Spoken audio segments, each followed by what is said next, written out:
and realized that by renting by the room, you can basically double the amount of rental income you could get on a property. It's kind of like in New York, for example, you could sell the whole pizza, for example, like a large pizza for, let's say, $20, or you can sell it, cut it into like 6 slices and sell by the slice for $7 a slice and make $42. So you can make double the revenue on the exact same pizza. Same thing for housing. If you rent by the room, you make double the revenue typically. Hello and welcome back to another episode of the Peak Profits podcast. Today's guest is Ryan Chaw, founder of Newbie Real Estate Investing. Ryan's real estate journey began with an inspiring family legacy. His grandfather overcame discrimination in the 1950s, purchased 3 rental properties in the San Francisco Bay Area, using the rental income to help pay for Ryan and his brother's college education. That legacy inspired Ryan to create his own. Ryan graduated as a pharmacist in 2016 and worked in infectious diseases and pediatrics before applying his passion for service to real estate. Starting with just 1 property per year, he built a portfolio of high-quality student housing by renting homes by the room rather than as a single unit.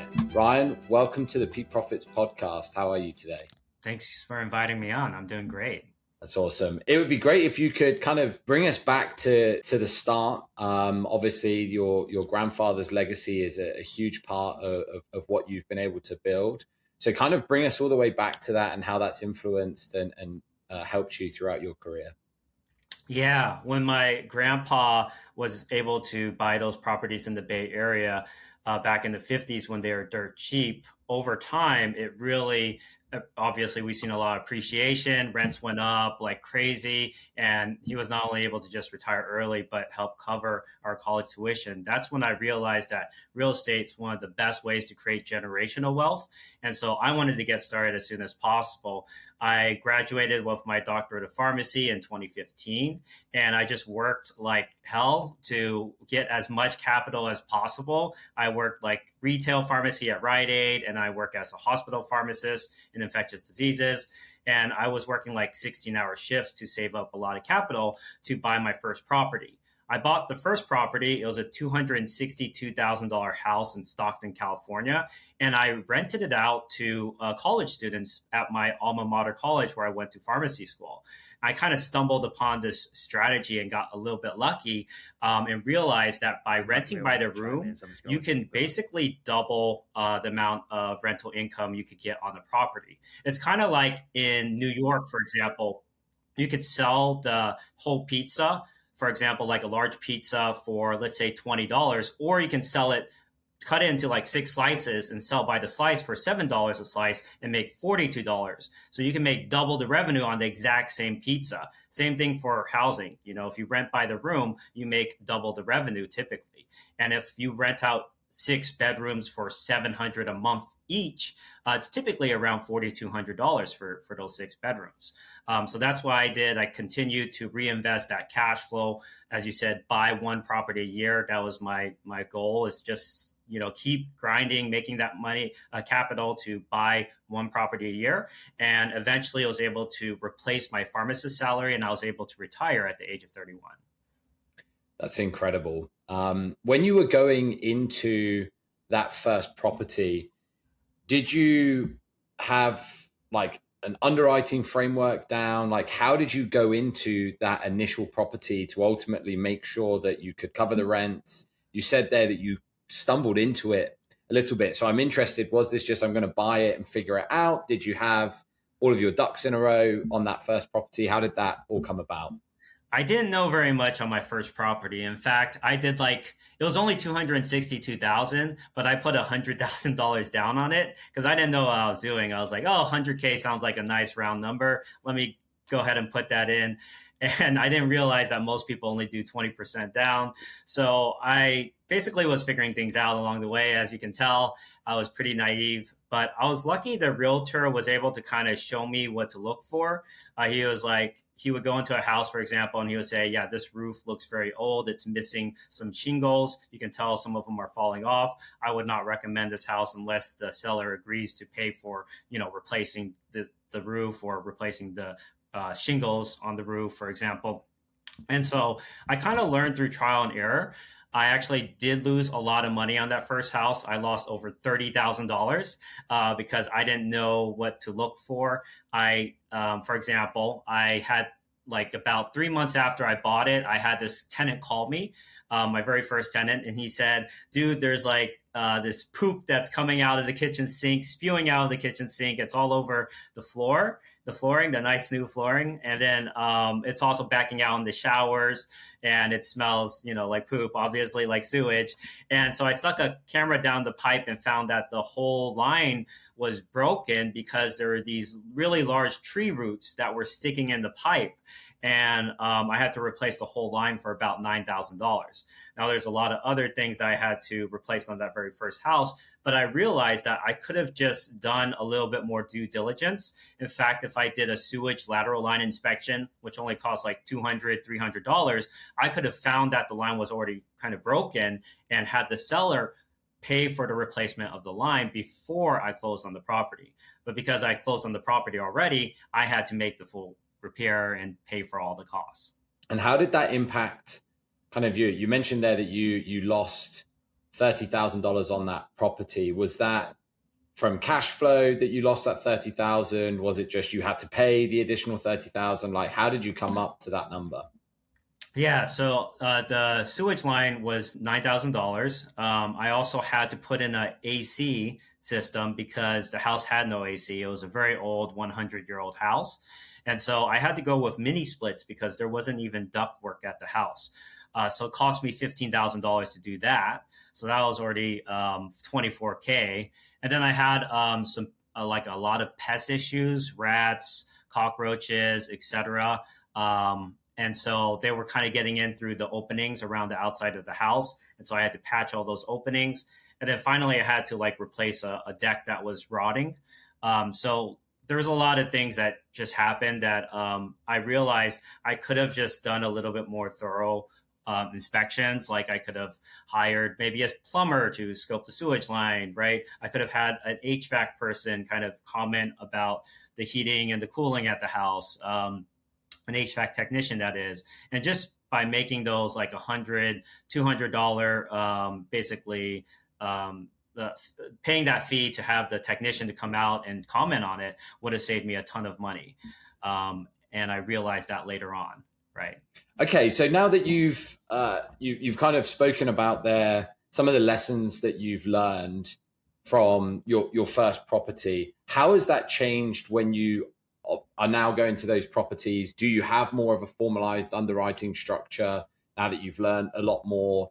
Do you obviously do some of the inspections that you've mentioned there on these properties? Like, what has changed when you now look at one of the properties that you're going to buy with the mindset of knowing you're looking to turn this into a rent by room property?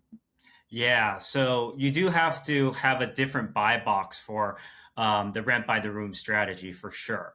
What I do is I invest very close to the local colleges because for a lot of these college students, they rather pay like $600, $700 to stay off campus and have their own private room versus have to live at the dormitory for like $1,200 a month. It's like half the cost with a lot more privacy. They don't have to live with a roommate. They don't have to pay for parking or a meal plan that most colleges force upon students.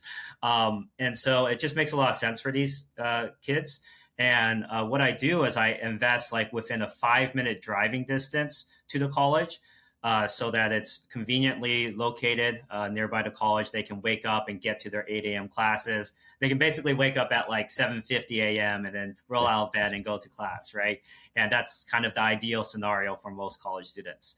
So the closer the better. And it kind of creates this competition moat around me because if I'm right across the street from the college, for instance, I'm going to be chosen, like my rental will be chosen. Even if I charge a little bit higher pricing, they will choose my rental over any others that are like, 3 minutes or 4 minutes further drive away because I'm just so close to the school.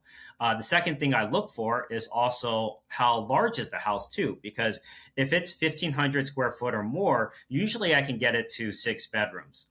Now, I have this rule of 300 where you divide the total square footage by 300, and that gives you how many you can definitely get at the house. So 1,500 divided by 300 is 5. 1,800 square foot divided by 300 is 6. So ideally, if it's like 1,800 square foot, I can definitely get 6 people at the house.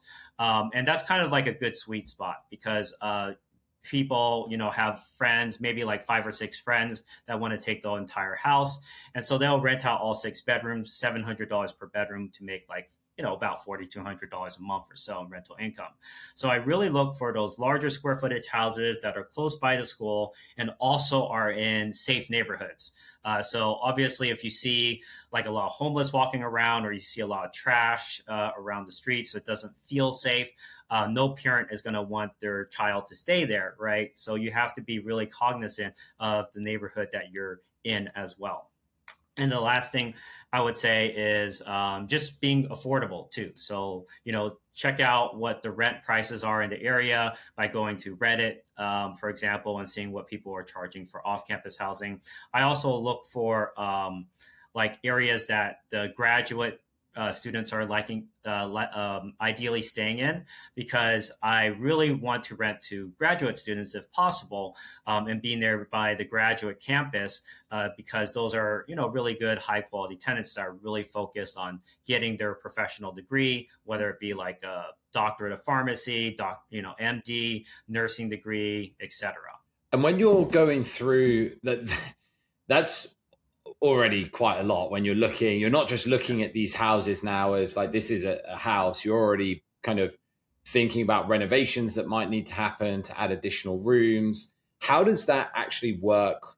Like, it would be great if you could maybe take one of the properties you've done this with and kind of run us through what your initial kind of cost for it was, the size of the property.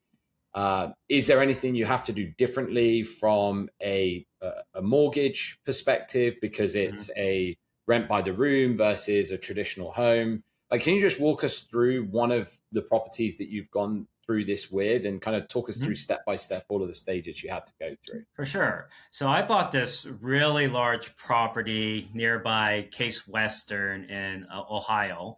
And basically, I bought it for $367,000, and it was about 3,900 square foot.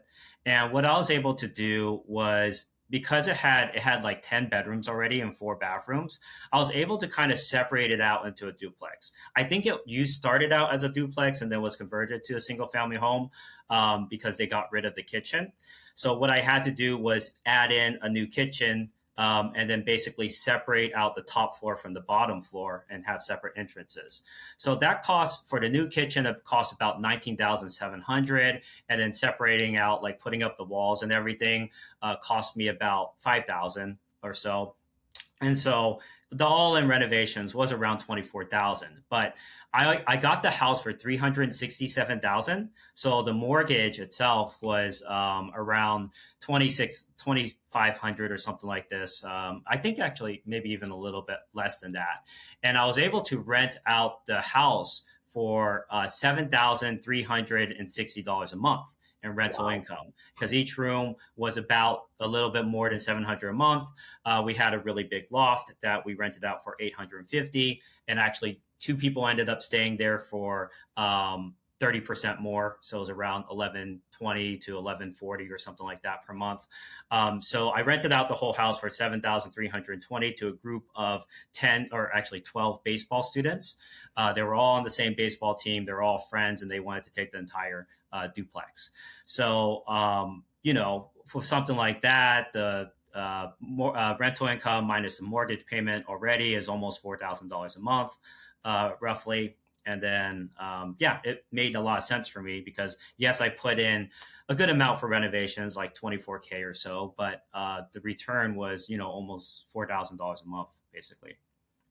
That is a significant return there on one individual property that you ultimately turned into a duplex. Can you talk about the kind of financing of it? Is it a traditional mortgage? Do you have to do anything differently because it's rent by the room, or can you just go and get traditional mortgages? Yeah. So when you buy the house, usually I buy it vacant. And when you buy it vacant, you can do a conventional loan. And it doesn't matter if you're going to eventually turn it into a room rental or Airbnb or whatever. The lender will still use the same metrics and the same appraisal, the same market rent, whatever, when they obviously uh, qualify you for the mortgage. So nothing changes there. The only change is if you refinance the house, it might be a little bit harder to do certain types of loans like a DSCR loan. So most mortgages or most of the lenders I've used have been just conventional investment loans. But once you hit 10 properties, they shut you off. You can't do conventional loans anymore because of Fannie Mae, Freddie Mac guidelines. So I had to start doing DSCR loans because I hit that limit. I have 14 rentals right now, so I had to start doing DSCR loans. And those ones are a little bit more strict with the co-living if you're refinancing. But if you're purchasing the property, they just use the appraisal market rent, and they don't think about like, oh, is this going to be a co-living facility or not? It doesn't really matter to them because they're just using what's off of the appraisal. And Um, can yeah, you just share for anyone who's listening into this that might not be aware of what a DSCR loan is?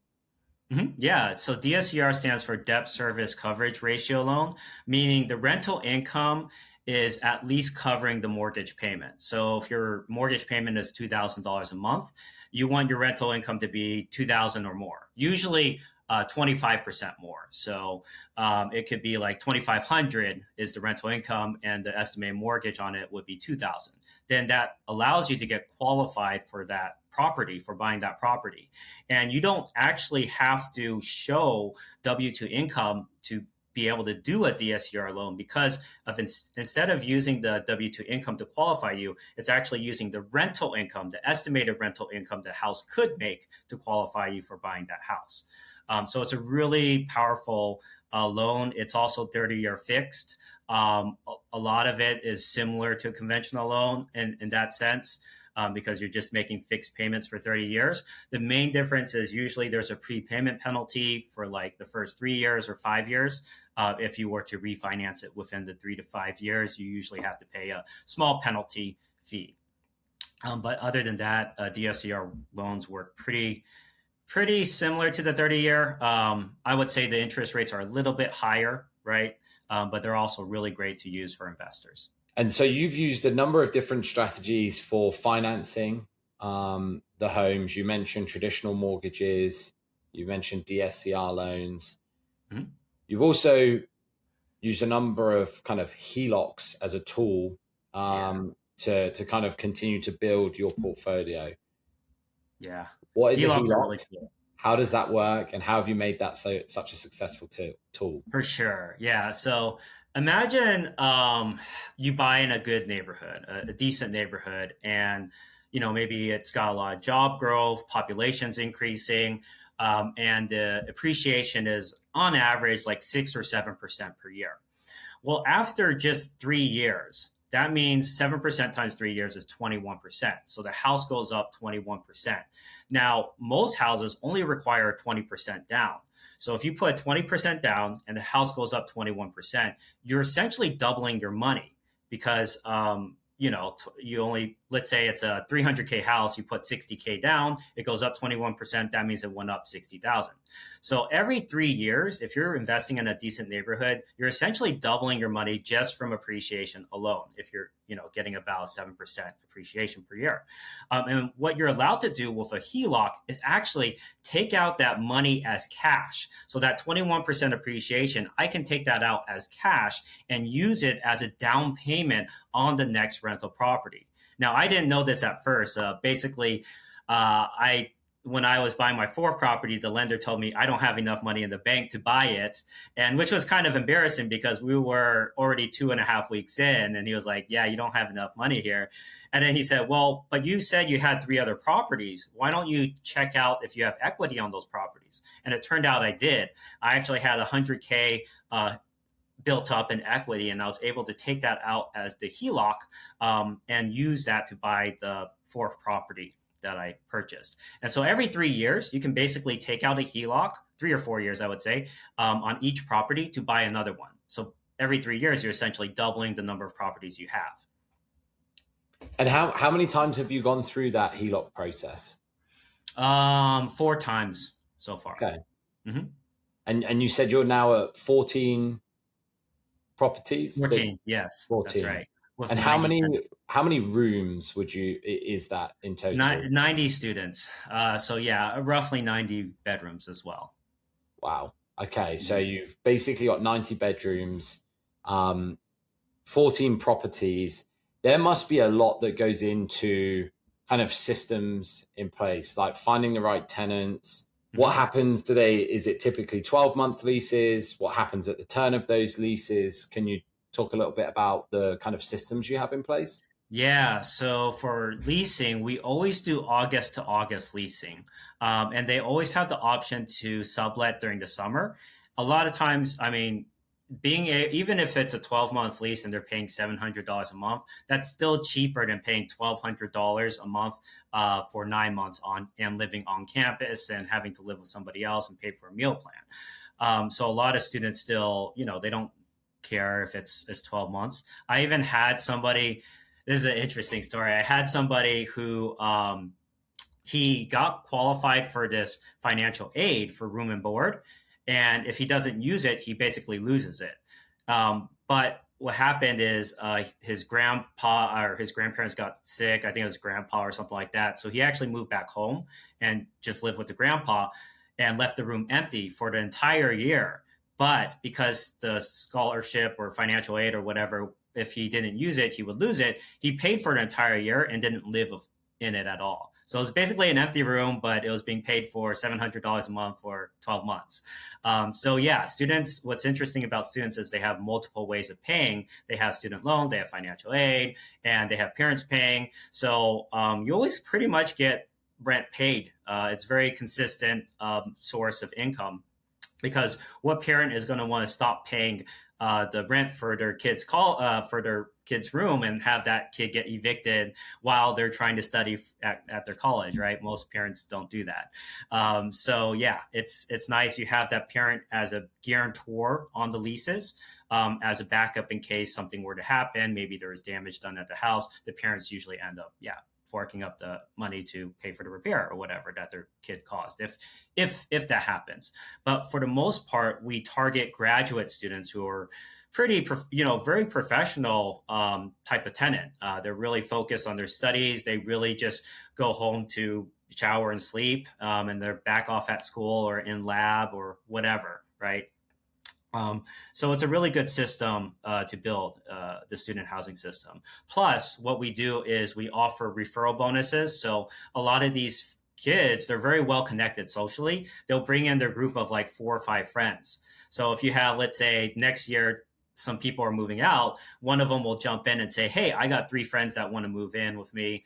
Is that okay? And so basically the rooms kind of fill themselves by word of mouth once you build up a large enough portfolio. I would say of like 2 or 3 properties, people start knowing your name.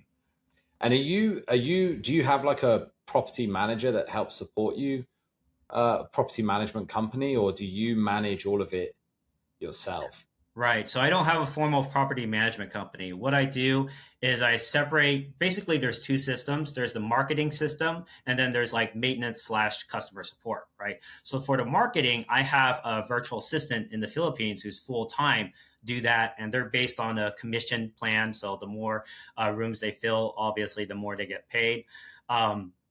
And I have the management system, which is also handled kind of by a VA, but also by somebody who's local, boots on the ground, who can go and give tours. They can go through the house with a home checklist on quarterly to do home inspections and just note like water leaks and that type of stuff if those are occurring. They can also help the tenants move in and move out. Help with that process for taking before and after pictures. Like if there's any damages, for example, they can record that and upload it for us. And then we use a system called Buildium to keep track of everything. So rent payments, maintenance tickets, making sure maintenance tickets are responded to.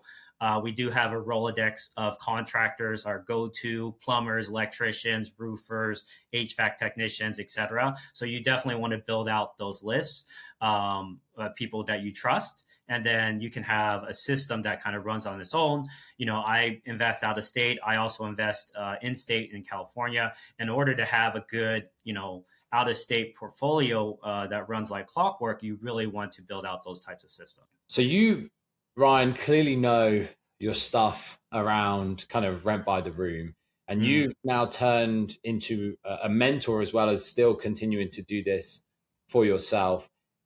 Can you talk us through, did you ever have any mentorship, or did you do this by trial and error and just continuing to get better at it? And then talk us a little bit about what you offer to your students. You've obviously given us a lot of great insight already. You've probably barely scratched the surface of what it ultimately means and you have to get into, but talk us a little bit about mentorship in general. Yeah, the problem with the rent by the room student housing is there's not too many people who teach rent by the room strategy. There's a few people out there. At the time that I started, there was like nobody. And so I kind of had to learn by trial and error. My realtor, like I said, mentored me a little bit, but they didn't, teach me how to do individual leases, how to find students, marketing, all that stuff. I kind of had to learn it all on my own. But I've been doing this for a decade, and I figured, well, this is such a great strategy to get started in real estate investing, to get your feet wet. It's almost like house hacking. You kind of just like learn through the ropes. But if you have a system in place, it makes things so much easier. Having a system for marketing, leasing, a system for finding the right deals that will do very well with the student housing strategy, all of that. And so that's why I now offer mentorship, because it was so powerful in allowing me to reach financial freedom at a very early age. I retired from my pharmacist job at the age of 31, just by replacing that cash flow with the student rentals. And so I wanted to, share it with others, because there's not too many people teaching this and helping people go through this process. So the mentorship program is a true A through Z program where I walk someone through the market analysis, deal analysis, how to renovate the property to create those extra bedrooms, market it, lease it out, manage it, and create a system where basically you can spend, at first it'll be like maybe 4 hours a week that you're spending on building it. But then after that, everything's set up. It's probably a 1 to 2 hour a week type thing. Usually 1 hour a week, depending on how old the house is and how much maintenance it might require. But with that being said, yeah, it's nowadays I spend about an hour a week, hour and a half to 2 hours a week to manage all 90 tenants, because I have a true system in place and the right team, etc. So I teach others how to obviously build that team and build that system for themselves. That's incredible. I mean, retiring from your W-2 at the age of 31 is no small feat. Building a portfolio of 90 students across 14 different properties, again, no small feat. And if you're only spending less than 2 hours a week to do that, and some of the returns you were sharing, $4,000 per month on just one of those properties, you can start to see how quickly that can compound and ultimately support a lifestyle that you would do. I guess the question is, what do you do with the rest of your time then, Ryan, if you've only got an hour and a half a week that you're spending on managing these properties? I spend a lot of my time teaching others how to do this. I really believe that one-on-one coaching is the best way to learn. And so that's what I offer for my students, is just one-on-one calls, 30 minutes, hour calls through Zoom meetings weekly to twice a month, depending on, their schedule and everything. And so I spend a lot of time doing that, but I also been spending a lot of time building AI systems that have supported my business. And a recent example is something I call the company brain, where it transcribed 700 meetings that we had in the last 3 years. And it can pull up anything from any of those meetings. You just ask it hey, how many vacations does this person take? Or just whatever questions you want.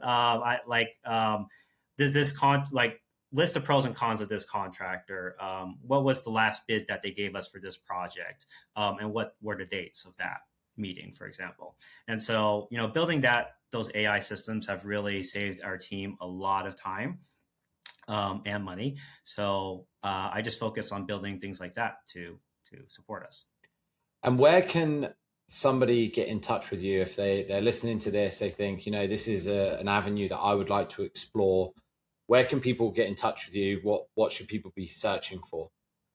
Yeah, so you can get my free PDF guide and also contact through my website at www.newbierealestateinvesting.com/guide. That's www.newbierealestateinvesting.com/guide. And newbie is spelled NEWBIE. And you also get like tips and strategies and how I lost money and how I recovered from it.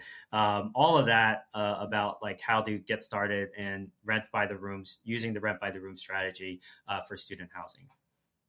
Yeah, we'll put the link in the description of the video so people can ultimately click on that directly. What would your number one piece of advice be for anyone who is looking to start investing in real estate? You just got to get started. Invest in the right neighborhood. Don't invest in the bad neighborhood, but you want to just get started as soon as you can. There's a lot of strategies out there. My favorite is, of course, renting by the room. But you can do Airbnb. You can rent out to a whole family. You can do Section 8 housing. There's so many options out there. You just got to get started and see kind of what makes sense for you and what you're drawn to. All right. Well, Ryan, we really do appreciate your time. Anybody who is interested in this, look into the description, go speak to Ryan. He clearly knows what he's talking about. Again, retired by the age of 31, has over 14 properties now with 90 different students. And he works an hour and a half a week on that. And then the rest of his time is spent teaching others. So take use of that time. And again, Ryan, thank you very much. If you're listening to this, please like, subscribe to the podcast, and we'll have another episode for you soon. Thanks again for inviting me on. Thank you.